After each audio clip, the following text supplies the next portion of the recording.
Welcome back to another episode of 40 Facts About the 40K Universe. I am your host, Gershwan, and you were watching OneMindSyndicate. Today, we revisit one of the most famous Imperial Guard regiments as we talk about the origins of the Death Korps of Krieg. If you're new to the channel, subscribe. We post Warhammer 40K content every single day, and if you enjoy our content, thank our patrons on Patreon. Link in the description if you want to support us, and stay to the end of the video because we have a special giveaway for you guys. But with that said, let's talk about the origins of the Death Korps of Krieg. Much of the early history of what once was the hive world of Krieg in the Segmentum Tempestus is shrouded in rumor, allegory, and dark myth. This once thriving hive world was a trading and manufacturing center that was populated by billions. Bloated with wealth and corrupted with inaction, the former rulers of the world, the Council of Autocrats, were rife with petty vendettas and vices. It is no surprise that this ruling oligarchy became increasingly insular and debauched over time. Their paranoia over an outside threat that could shatter their dictatorial rule caused them to sink vast resources into strengthening the defenses of their hive cities, building private armies, and further surrounding their worlds with an outward-facing ring of steel. Worst of all, the autocrats grew to resent the influence of the imperial administratum on their world, and in particular, the heavy tides levied on them by the Departamento Munitorum. Taking resources they protested were vital to their own defenses. The citizens of Krieg were sadly ignorant of these slowly spiraling events, and the terrible ruin the misrule of their leaders was about to bring down on them. Finally, in the 40th millennium, the end came for Krieg, in the form of the High Autocrat of Krieg's largest hive city, the chairman of the Council of Autocrats, and the de facto planetary governor, who declared planet-wide martial law, and that Krieg was now independent of the Imperium of Man.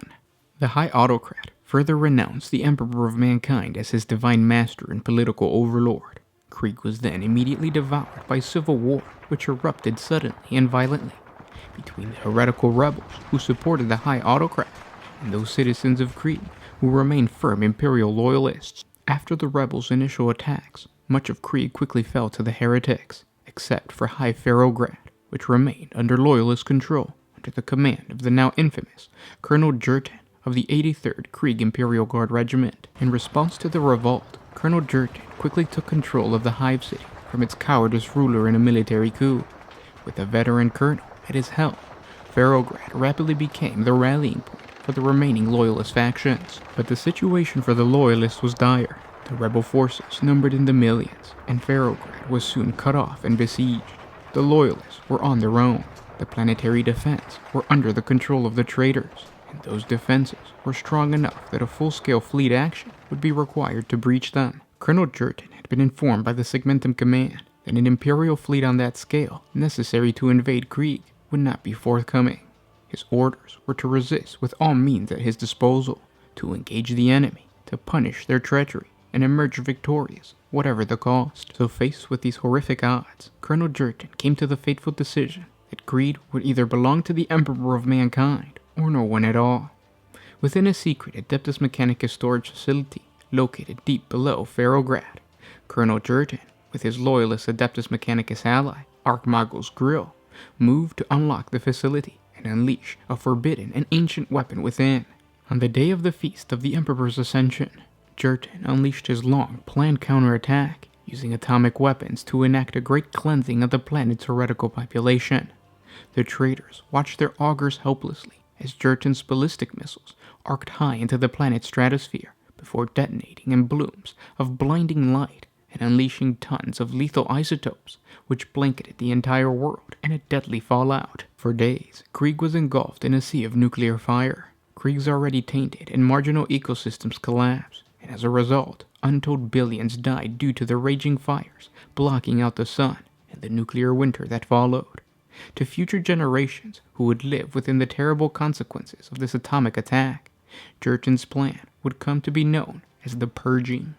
Krieg might have been transformed into a blasted wasteland, but the Purging helped even up the odds. The Loyalists had been well prepared for this attack, while the traitors suffered terribly. But the Civil War did not end there. The survivors of Jurten's nuclear purge were forced to exist in underground bunkers or deep in the radioactive chemical wastes of the hive world. To the Imperial authorities, Krieg was a prize no longer worth saving, its fate a red mark in the ledger of the Administratum. Krieg became a man-made death world, trapped in the freezing grip of radioactive nuclear fire. A bloody war of attrition continued to rage between the surviving secessionists and the loyalist troops across the planet, where every inch of the ground would eventually be littered with trenches, rusting razor wire, and shelled craters, in a deadly landscape where drifting fallout ash shrouded the numberless bones of unburied dead. A full account of these terrible centuries of civil war will never be known. The Colonel Jurgen finally perished. How, it is not recorded, but the descendants of those that followed him lived on and became as fearless as they were callous. War would become all they would ever know, raced to fight from cradle to grave. The warriors that advance, great-coated and vapor-masked through the red wastes and blasted cities of Krieg, would become known as the Death Corps, existing only to endure the hellish planet's surface in order to do their duty and kill in the Emperor's name. The Loyalists slowly retook their blasted world in the name of the Emperor. Over 15 generations of terrible bloody attrition, trench by trench, tunnel by tunnel, with bayonets, and if needed, atomic fire. After more than 500 standard years of the most nightmarish warfare imaginable, and an incalculable prize in human life and suffering, Krieg belonged to the Death Corps. From this long civil conflict and the unique military culture it created was born the tradition of naming Imperial Guard regiments drawn from Krieg as the Death Corps. Krieg was finally returned fully to the Imperial fold in the late part of the 40th millennia. The return of Krieg to Imperial rule was done so with little fanfare or regard by the Departamental Munitorum. In their eyes, the planet of Krieg was in arrears, so a new tithe of men from the Imperial Guard was placed upon it. The Munitorum adepts were surprised when the Krieg authorities offered them not 1, but 20 regiments for immediate deployment, all formed, trained, and equipped, and each commander requested the most hazardous Imperial war zone available. During 5 centuries of warfare, the people of Krieg had not sat idle, as beneath the blasted exterior of their world, entire subterranean cities had been founded, tens of thousands of miles of bunker and passageways dug, and a vast underground of industry and manufacturing geared specifically to the production of arms and equipment, but most of all, the production of soldiers. Soldiers who proved to be impeccable as the factory lines that armed them, and as pitiless as the blasted radioactive world. Acting quickly, the Departamentatorum immediately took these new Death Corps regiments, inducted them into the Imperial Guard, reorganized them, and issued them with commissars before sending them straight into combat. The deployment of regiments from the Death Corps of Krieg were immediately successful, despite the misgivings of some of the regiments they served alongside. In war zones that mirrored the horrific state of their homeworld, the Death Corps regiments proved superior to all other Imperial Guard regiments. When Krieg was taken directly under the authority of the Departamental Munitorum, the maximum tithe levels were enforced. Krieg's sole purpose was to turn out Death Corps soldiers, as another world might mine or ore or sow wheat. By the direct orders of the High Lords of Terra, nothing is allowed to interfere with this purpose. This has resulted in suspect practices being tolerated. Some, such as eugenic policies designed to weed out mutations caused by Krieg's damaged radioactive biosphere. Krieg is noted as raising an unusually large number of Imperial Guard regiments for such a devastated planet. This is attributed to the enforced use of vital womb birth techniques, which Kriegs have been granted special authority to be used as a result of their famous steel, determination, and unswavering loyalty. Use of this technique is largely unknown outside of the Adeptus biologists, and is seen as dangerous by many within the Adeptus Mechanicus. As it stands today, Krieg is a true war world. Its tithes are at its maximum for the planet's population, raising tens of regiments every year, where a comparable-sized world might expect to tithe 1 regiment every decade. The rate of attrition and destruction amongst these regiments is likewise disproportionately high, as they are assigned to some of the most hazardous battlefields and dangerous worlds known to mankind. But despite their glorious service record, Krieg units are not well liked by Imperial Guard commanders, who find these troops to be too willing to accept high casualties and difficult to deal with by non-Krieg natives. But in the strife and unending state of war that exists in the grim darkness of the 41st millennium, the Imperium of Man has dire need for such men. The use and number of Death Corps regiments are on the rise, as are the resources being devoted to their creation by the Departamental Munitorum. And those were 40 facts on the origins of the Death Korps of Krieg. I hope you guys enjoyed this video. If you did, don't forget to share it with your friends.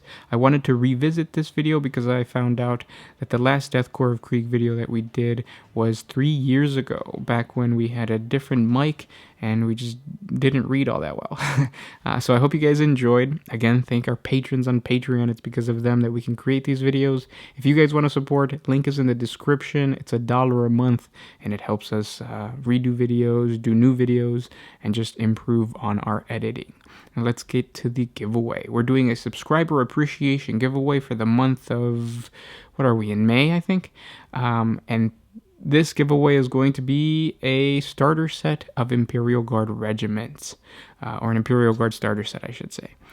The way to win this awesome prize is quite simple. Comment down in the comment section below. You can comment whatever you want, however many times you want. Just be careful not to spam, because YouTube will delete your comments, and then they'll like kick you out from posting in our videos.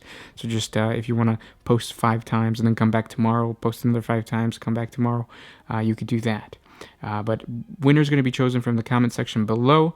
You also have to like this video, so hit the like button.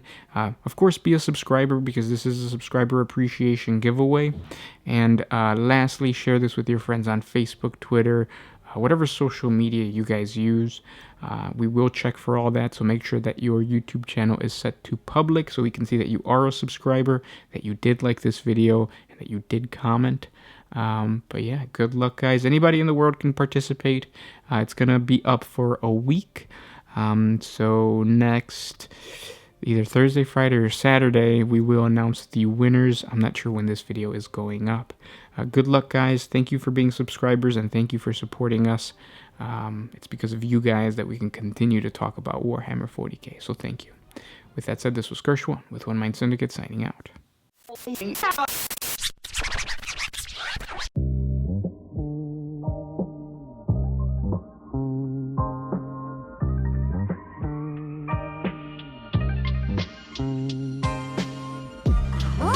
used to put my freedom first in any situation.